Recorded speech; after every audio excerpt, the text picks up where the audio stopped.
तो नमस्कार दोस्तों, बहुत बहुत स्वागत है मोतिहारी स्टडी पॉइंट में। जो कल टेस्ट हुआ था उसका टॉपर के बन है, आज का वीडियो में आपको बताएंगे। और आज का वीडियो में आप टॉपर बन सकते हैं, कैसे बनना है आपको लास्ट में बताएंगे। लेकिन आइए यहाँ पे समझते हैं इस वीडियो के माध्यम से क्या देंगे। तो साथियों, इस वीडियो में हम लोग इंटर बोर्ड परीक्षा 2025 के लिए वीडियो देखेंगे, जो कि यह वीडियो रहेगा हिंदी का। कौन सी का वीडियो रहेगा साथियों? तो हिंदी का वीडियो रहेगा। और हिंदी के वीडियो में से 50 VBI ऑब्जेक्टिव प्रश्न को देखेंगे, यानी कि इस प्रकार से ऑब्जेक्टिव प्रश्न देखेंगे जिस प्रकार से आपके एग्जाम में पूछे जाता है। और हिंदी व्याकरण से और सभी कुछ से हम लोग देखेंगे। और इस वीडियो को आप देख लेते हैं तो यकीन मानिए इसी वीडियो में से बहुत ऐसा ऑब्जेक्टिव प्रश्न सीधे आपको एग्जाम में देखने को मिलेगा। तो इस वीडियो को लास्ट तक देखिएगा। और इस वीडियो में आपको एक टॉपर बन सकते हैं, आप 21 रुपये जीत सकते हैं। कैसे जीतना है हम लास्ट में बताएंगे, लेकिन कल का टॉपर जो हुआ है उनसे आप मिलिए। यह जो रोज था 2205 वाला, तो 2205 रुपये आपको पर डे करके देंगे। लेकिन पर डे कितना देंगे? 21 रुपये। देखिए 21 रुपये राकेश कुमार जो जीते थे उनको दिए हैं। और रोज शाम 8 बजे आप जुड़ना ना भूलिए। पर डे आप शाम को 8 बजे जुड़िए। और जो राकेश है इन्हीं के मुंह से सुनिए यह क्या बोल रहा है, जीते कि नहीं जीते। इसी के बात है, आज मोतिहारी स्टडी पॉइंट पर हम क्वेश्चन एक बताकर विजेता बने हैं। हर दिन का क्वेश्चन होगा, उसमें से एक क्वेश्चन का तो उम्मीद करते हैं हम बक्सर के रहने वाले हैं। थैंक्स कि आप सुन लिए होंगे कैसे जीते हैं। और आप भी आज जीत सकते हैं। आज का देखते हैं राकेश टॉपर बन पाते हैं कि नहीं बन पाते हैं। बहुत खुशी की बात है जो राकेश टॉपर बन पाए थे कल। लेकिन आज देखते हैं सबसे पहले टॉपर के बन पाते हैं। देखते हैं राकेश आप जीत पाते हैं कि नहीं। और यहाँ पे लाखों स्टूडेंट जुड़े हुए, हजारों स्टूडेंट जुड़े हुए और देखते हैं इसका टॉपर के बनते हैं। आपसे लास्ट में एक प्रश्न पूछेगा, उस प्रश्न का मान लीजिए आंसर क्या होगा आप लोग कमेंट करके बताइएगा। लास्ट में हम बता देंगे कैसे जीतना है। आप बेहिचक वीडियो को देखते रहिए। और 50 ऑब्जेक्टिव प्रश्न कराएंगे ना, 50 में से इसी में से 1 से 50 आपको करा देंगे। कितना कराएंगे भाई? 1 से 50 जो कराएंगे ना, तो 1 से 50 के बीच में से एक प्रश्न उठाएंगे। और यहाँ पे 51 नहीं बनाएंगे, समझिएगा। यहाँ पे 57 बना सकते हैं या 100 बना सकते हैं। इसका आंसर पूछेंगे तो अभी मत कहिएगा भाई 50 के बाद 51 आता है, इसलिए दिया इतना। तो बहुत ऐसा स्टूडेंट रहता है पहले 51 कमेंट कर देता है पहले ही। ए करेगा चाहे बी चाहे सी चाहे डी, 4 को में कौन होगा ना भाई, तो कहीं सही हो सकता है। इसलिए आपको 51 नहीं देंगे, 57 देंगे, 100 देंगे, 105 देंगे, कुछ भी दे सकते हैं। आप लोग जीतना होगा तो आप देख के जीत सकते हैं। आइए यहाँ पे प्रश्न की बात करते हैं। यह प्रश्न 1 नंबर है। प्रश्न करा है गाँव का घर शीर्षक कविता के कवि कौन है। यानी कि गाँव का घर जो है वह शीर्षक कविता के कवि की है। तो आपको हम पढ़ाए तो बहुत अच्छे से ज्ञानेंद्र पति थे। के थे भाई? ज्ञानेंद्र पति थे। इसलिए राइट आंसर क्या हो जाएगा साथियों? ऑप्शन बी हो जाएगा। यानी कि आपसे एग्जाम में प्रश्न पूछा जाएगा कि गांव का शीर्षक कविता के कवि की है, तो आप कहिएगा ज्ञानेंद्र पति है। इसलिए राइट आंसर क्या हो जाएगा? ऑप्शन बी हो जाएगा। आप सभी प्रश्न को अच्छे से आप देखिएगा ना तो आपको क्लास में याद हो जाएगा, इस प्रकार से बताया जाएगा। तो यकीन मानिए आप लास्ट तक देख के बताइएगा। और जो प्रश्न का आंसर मालूम है उसको अभी कमेंट करके बताइए। यहाँ पे लाइव चैट चल रहा है ना, यहाँ पे कमेंट कीजिए। सबका हम देख रहे हैं, सब कोई करते रहिए और देखते हैं इसका विनर के बनते हैं। और कल आज जो विनर बनेंगे उनको 21 रुपये डालेंगे। और आप भी बना के भेजिएगा। साथियों हम जीते, जिस तरह बोलना है उस तरह हम बता देंगे ग्रुप में आपको, आप जीत पाइएगा। ठीक है, तो आप जरूर जीतिएगा। चलिए यहाँ पे देखते हैं लीडबेटर की नजर में जे कृष्ण मूर्ति क्या थे। यहाँ पे पूछ रहा है जो लीडबेटर थे उनके नजर में जे कृष्ण मूर्ति क्या थे। ऑप्शन ए करें विश्व शिक्षक या देश शिक्षक या राज्य शिक्षक या गांव शिक्षक। तो आप याद रखिएगा लीडबेटर की नजर में जे कृष्ण मूर्ति जो थे वह विश्व शिक्षक थे। क्या थे भाई? तो विश्व शिक्षक थे। इसलिए राइट आंसर क्या हो जाएगा? ऑप्शन ए हो जाएगा। यानी कि लीडबेटर की नजर में जे कृष्ण मूर्ति क्या थे? तो विश्व शिक्षक थे। लीडबेटर की नजर में जे कृष्ण मूर्ति क्या थे? तो विश्व शिक्षक थे। आइए यहाँ पे देखते हैं 3 नंबर प्रश्न कराया ओ सदन नीरज शीर्षक पाठ के लेखक की है। यहाँ पे पूछ रहा है ओ सदन नीरज शीर्षक पाठ के लेखक की है। आइए यहाँ पे देखते हैं। ऑप्शन ए करे रामधारी सिंह दिनकर, यह नहीं होगा क्योंकि अर्धनारीश्वर पाठ के लेखक है। ऑप्शन बी करा है चंद्रहास शर्मा गुलेरी, तो नहीं होगा क्योंकि उसने कहा था पाठ के लेखक है। ऑप्शन सी करा है उदय प्रकाश जी, यह भी नहीं होगा क्योंकि 30 पाठ के लेखक है। ऑप्शन डी करा है जगदीश चंद्र माथुर, तो यही ना होगा भाई। यानी कि ओ सदन नीरज शीर्षक पाठ के लेखक की है। तो आप याद रखिएगा जगदीश चंद्र माथुर जी है। इसलिए राइट आंसर जो होगा वह ऑप्शन डी हो जाएगा। या आपसे एग्जाम में पूछा जाएगा कि ओ सदन नीरज जो जगदीश चंद्र माथुर जी है वो किस पाठ के लिखी है, तो आप कहिएगा ओ सदन नीरज पाठ के लिखी है, यानी कि लेखक है। या आपसे पूछेगा किस ओ सदन नीरज जी किस पाठ के लेखक है, तो आप कहिएगा क्या ओ सदन नीरज जी जो है, सॉरी जगदीश चंद्र माथुर जी जो है वो ओ सदन नीरज पाठ के लेखक है। आप इस प्रश्न को अच्छे से याद रखिएगा। आइए यहाँ पे देखते हैं 4 नंबर प्रश्न को, जो कि आपको बता दें हिंदी व्याकरण से भी बहुत प्रश्न पूछा जाता है। तो हिंदी व्याकरण कोशिश करेंगे आपको क्लास करा के आपका सुधार देंगे, इसी में ऑब्जेक्टिव लाइक के पूरा समझा देंगे। अब करें अनुराग का विलोम शब्द क्या होता है, यहाँ पे इसको याद करना पड़ता है। अनुराग का विलोम शब्द क्या होता है, आपसे अगर कोई पूछेगा तो आप कहिएगा विराग होता है। बताइए इसमें विराग कहाँ लिखा हुआ है, तो ऑप्शन कौन सी में लिखा है, बी में लिखा है। यानी कि अनुराग का विलोम शब्द क्या होता है भाई, तो विराग होता है। अनुराग का विलोम शब्द क्या होता है, विराग होता है। आप अच्छे से याद रखिएगा। आइए यहाँ पे देखते हैं 5 नंबर प्रश्न को, बालकृष्ण भट्ट ने मोटा मोटी कुल कितने निबंध लिखे थे, 1000 लिखे थे या 1001 गो या 1002 गो या 1003 गो। तो आपको बता दें कि बालकृष्ण भट्ट जी ने मोटा मोटी जो लिखे थे वह 1000 निबंध लिखे थे, इसलिए राइट आंसर का आ जाएगा ऑप्शन ए हो जाएगा। अब बालकृष्ण भट्ट जी के है तो बातचीत पाठ के लेखक है, आप साथ में इस प्रश्न को याद रखिएगा। आइए यहाँ पे 6 नंबर प्रश्न को देते हैं, भूषण की कृतियां कौन सी है, यानी कि भूषण की इसमें से कृति कौन है, तो शिवराज भूषण तो है, लेकिन शिव बावनी भी है और छत्रसाल दशक भी है, इसलिए राइट आंसर का हो जाएगा भाई सभी हो जाएगा। राइट आंसर का हो जाएगा सभी हो जाएगा, इनमें से सभी, इसलिए राइट आंसर ऑप्शन डी हो जाएगा। राइट आंसर क्या हो जाएगा, ऑप्शन डी हो जाएगा। आइए 7 नंबर प्रश्न की बात करते हैं, गुलेरी जी का मतलब हुआ कि चंद्रहास शर्मा गुलेरी जी। तो चंद्रहास शर्मा गुलेरी जी ने कुल कितने कहानी लिखे थे, तो 3 गो लिखे थे। चंद्रहास शर्मा गुलेरी जी ने कुल कितनी कहानी लिखी थी, तो 3 लिखे थे। और कौन कौन लिखे थे, तो बुद्धू सुखमय जीवन, बुद्धू का कांटा और उसने कहा था। सुखमय जीवन, बुद्धू का कांटा, उसने कहा था। उसने कहा था कहानी कितने भागों में बांटा गया है, तो 5 भागों में बांटा गया, आप याद रखिएगा। और यहाँ पे पूछा रहा है कि गुलेरी जी ने कुल कितनी कहानी लिखे थे, तो 3 कहानी लिखे थे। कितने लिखे थे भाई, 3 कहानी लिखे थे, इसलिए राइट आंसर क्या हो जाएगा, ऑप्शन सी हो जाएगा। आइए अब बताइए 8 नंबर प्रश्न करा है, उसने कहा था कहानी क्या है, तो युद्ध की कहानी है भाई, दिव्य प्रेम की कहानी भी है और प्रेम पर बलिदान होने की भी कहानी है। प्रेम पर बलिदान किए हुए थे, लहाना सिंह हुए थे, सूबेदारनी के चक्कर में, किसी लड़की के चक्कर में हुए थे। इसको बहुत अच्छा है कहानी, पढ़े होंगे आप तो समझ रहे होंगे, नहीं पढ़े होंगे तो कोशिश कीजिएगा पढ़ लेने के लिए। हम चैप्टर 2 पढ़ा दिए, बहुत मजा आएगा। यहाँ पे थे एक लड़का था जो लड़की से प्यार करती थी, सूबेदारनी से। लहाना सिंह जो थे वहाँ पे क्या क्या हुआ था, प्यार में सब कुछ होता है भाई, इसलिए राइट आंसर का आ जाएगा ऑप्शन डी हो जाएगा। राइट आंसर का आ जाएगा ऑप्शन डी हो जाएगा। ज़्यादा आपको बताएंगे तो क्लास लंबा हो जाएगा, इसलिए शॉर्ट में कोट बताते चलते हैं। यह प्रश्न करा है कि पलटन का विदूषक कौन था, यानी कि पलटन का विदूषक कौन था, हजारा सिंह था तो नहीं था, मुख्तार सिंह था तो नहीं था, वजीरा सिंह था।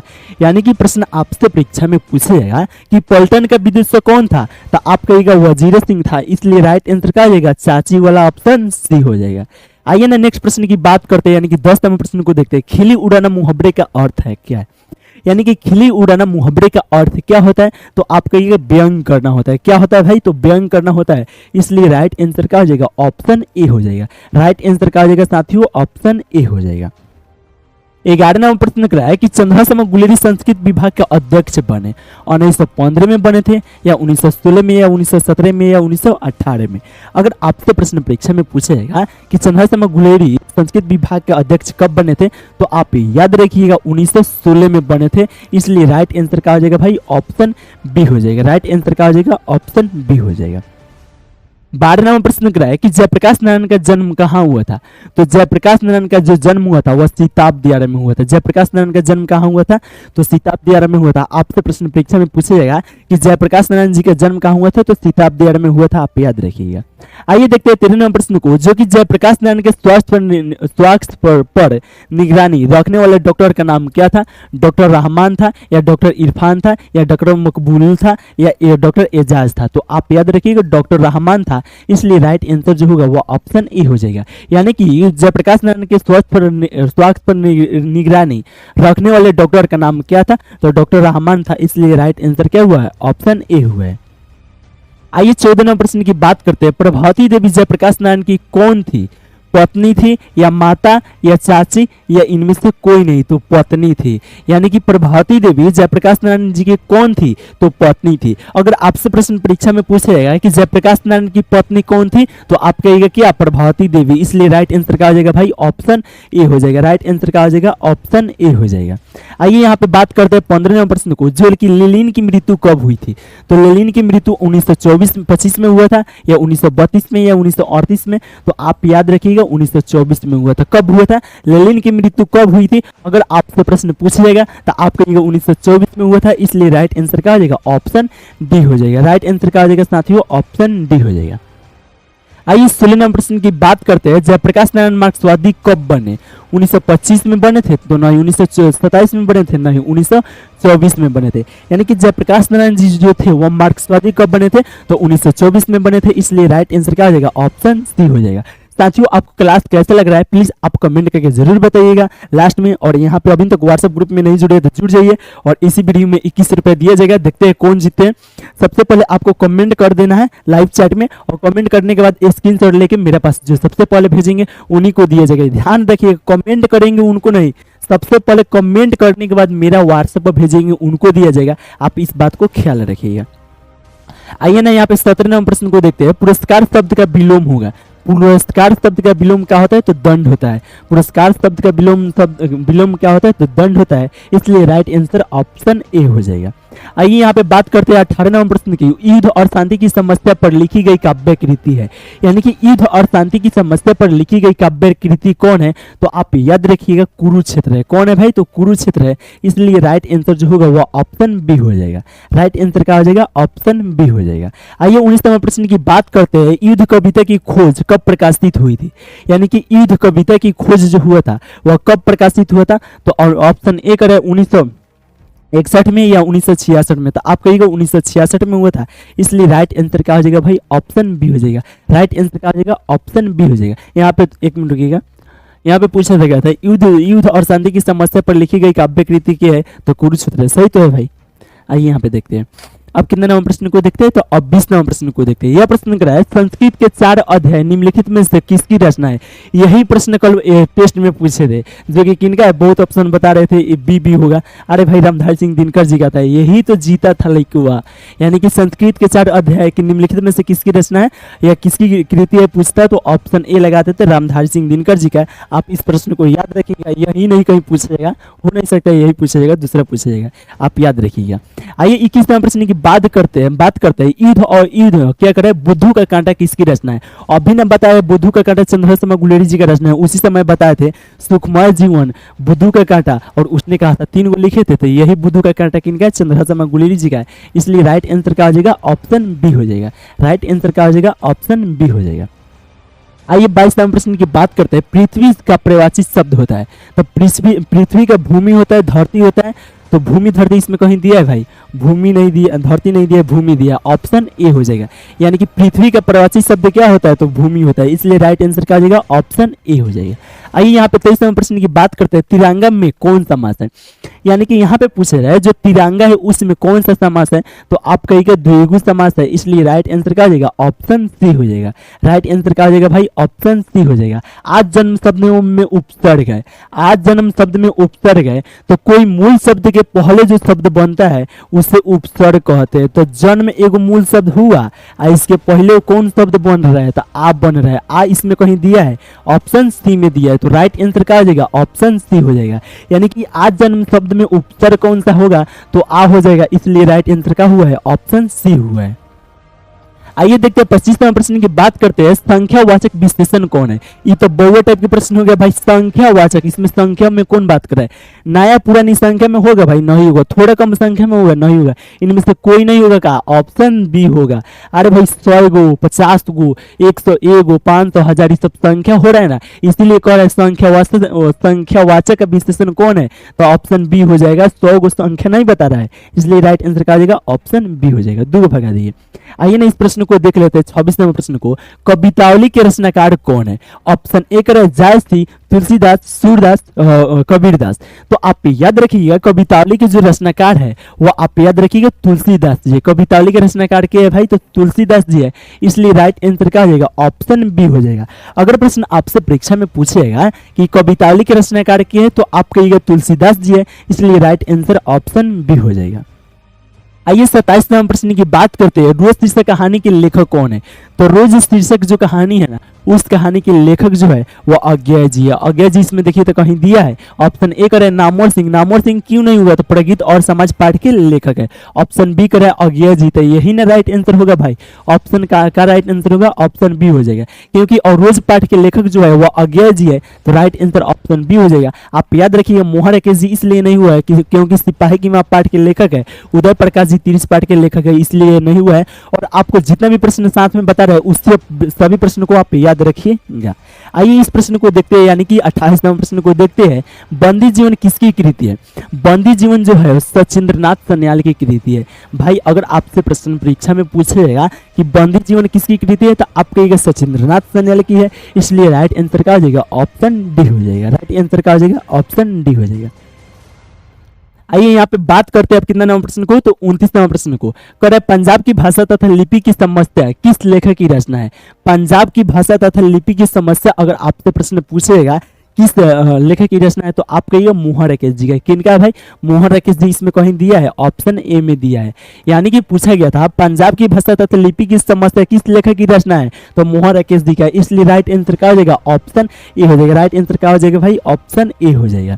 आइए यहाँ पे बात करते हैं 30वां प्रश्न को। जी जन में कौन सा समास है? आप याद रखिएगा चाचा, चाची, जी, जान, आकाश, पताल, ऊपर, नीचे, दाल, भात। अगर ऐसा भी अगर उससे अपोजिट आएगा तो आप कहिएगा क्या? या माता, पिता, इस प्रकार से अगर आपसे प्रश्न पूछेगा तो आप कहिएगा द्वंद्व समास है। तो द्वंद्व इसमें कहाँ दिया है भाई? ऑप्शन बी में दिया है, इसलिए राइट आंसर क्या हो जाएगा? ऑप्शन बी हो जाएगा। अगर इस प्रकार से आपसे प्रश्न परीक्षा में पूछेगा तो आप सीधे कर दीजिएगा द्वंद्व समास हो जाएगा। राइट आंसर क्या हो जाएगा? ऑप्शन बी हो जाएगा। आइए 31वां प्रश्न की बात करते हैं। अंडे से जन्म लेने वाला कहलाता है? अंडज कहलाता है या अंडा कहलाता है या मुर्गी कहलाता है या गाय कहलाता है? तो अंडे से जन्म लेने वाला मुर्गी बहुत कोई लगा देगा, लेकिन नहीं लगाइएगा, अंडज कहलाता है। क्या कहलाता है भाई? तो अंडज कहलाता है। यानी कि प्रश्न आपसे पूछ जाएगा कि अंडे से जन्म लेने वाला क्या कहलाता है, तो आप कहिएगा अंडज कहलाता है, इसलिए राइट आंसर क्या हो जाएगा? ऑप्शन ए हो जाएगा। राइट आंसर क्या हो जाएगा साथियों? ऑप्शन ए हो जाएगा। आइए यहाँ पे 32वां प्रश्न की बात करते हैं। जगदीश चंद्र माथुर ने किस विश्वविद्यालय से एमए उत्तीर्ण किए थे? तो जगदीश चंद्र माथुर जी जो थे वह किस विश्वविद्यालय से एमए उत्तीर्ण किए थे? तो आप याद रखिएगा इलाहाबाद विश्वविद्यालय से एमए उत्तीर्ण किए थे, इसलिए राइट आंसर क्या हो जाएगा भाई? ऑप्शन ए हो जाएगा। राइट आंसर ऑप्शन ए हो जाएगा। आइए 33वां प्रश्न की बात करते हैं। बहुजन संप्रेषण के माध्यम से पुस्तक किसने लिखी? यानी कि यहाँ पे प्रश्न पूछा रहा है कि बहुजन संप्रेषण के माध्यम से जो पुस्तक लिखी थी वह किसने लिखी थी? तो आप याद रखिएगा जगदीश चंद्र माथुर ने लिखे थे। यानी कि बहुजन संप्रेषण के माध्यम से पुस्तक किसने लिखी? तो जगदीश चंद्र माथुर ने लिखे थे, इसलिए राइट आंसर ऑप्शन बी हो जाएगा। आइए यहाँ पे बात करते हैं 34वां प्रश्न की। चंपारण में धागड़ कहाँ से आए थे? तो छोटा नागपुर से आए थे। चंपारण में धागड़ कहाँ से आए थे भाई? तो छोटा नागपुर से आए थे, इसलिए राइट आंसर क्या हो जाएगा? ऑप्शन सी हो जाएगा। और धागड़ लोग क्यों आते थे? नील की खेती करने के लिए आते थे। क्यों आते थे? तो नील की खेती करने के लिए आते थे। आइए यहाँ पे 35वां प्रश्न की बात करते हैं। गांधी जी को महुए के पेड़ के नीचे जगह किसने दी? यानी गांधी जी जो थे उनको महुए के पेड़ के नीचे जो जगह दिए थे वह किसने दिए थे? तो मठ के महंत ने दिए थे। किसने दिए थे भाई? मठ के महंत ने गांधी जी को महुए के पेड़ के नीचे जगह दिए थे, इसलिए राइट आंसर का हो जाएगा? ऑप्शन ए हो जाएगा। राइट आंसर का हो जाएगा? ऑप्शन ए हो जाएगा। आइए यहाँ पे 36वां प्रश्न की बात करते हैं। ओ सादा नीरज शीर्षक पाठ के किस विधा के अंतर्गत आता है? यानी कि यहाँ पे पूछा गया है ओ शीर्षक पाठ जो है वह किस विधा के अंतर्गत आता है? तो आप याद रखिएगा निबंध के अंतर्गत आता है, इसलिए राइट आंसर क्या हो जाएगा? ऑप्शन ए हो जाएगा। और उस सदन पाठ के लेखक के है अभी ना आपको पता है कि है, आप लोग कमेंट करके बताइए। तो देखते हैं सबसे पहले कमेंट क्या करते हैं। कमेंट कीजिए, हम कुछ देर वेट कर रहे हैं। चलिए उम्मीद करते हैं कि कमेंट कर दिए होंगे और आप लोग रेडी रहिए। यहाँ पे 36 नंबर आ गया, अभी जीतने वाले हैं। आज देखते हैं सबसे पहले टॉपर के बन पाते हैं। बहुत खुशी की बात होगा जो टॉपर बनेगा। इतना क्लास भरा हुआ है स्टूडेंट में, कौन टॉपर बनता है? आइए 37वां प्रश्न की बात करते हैं। परीक्षा शब्द कौन सा लिंग है? तो परीक्षा जो है वह स्त्रीलिंग है या पुल्लिंग है या उभयलिंग है या इनमें से कोई नहीं है? आप लोग कमेंट करके बताइए। परीक्षा जो शब्द जो है वह क्या है? तो आपको बताया था भाई स्त्रीलिंग है। इसमें देखिए तो स्त्रीलिंग कहीं दिया है, ऑप्शन ए में दिया है, तो राइट आंसर क्या हो जाएगा? ऑप्शन ए हो जाएगा। राइट आंसर क्या हो जाएगा, ऑप्शन ए हो जाएगा।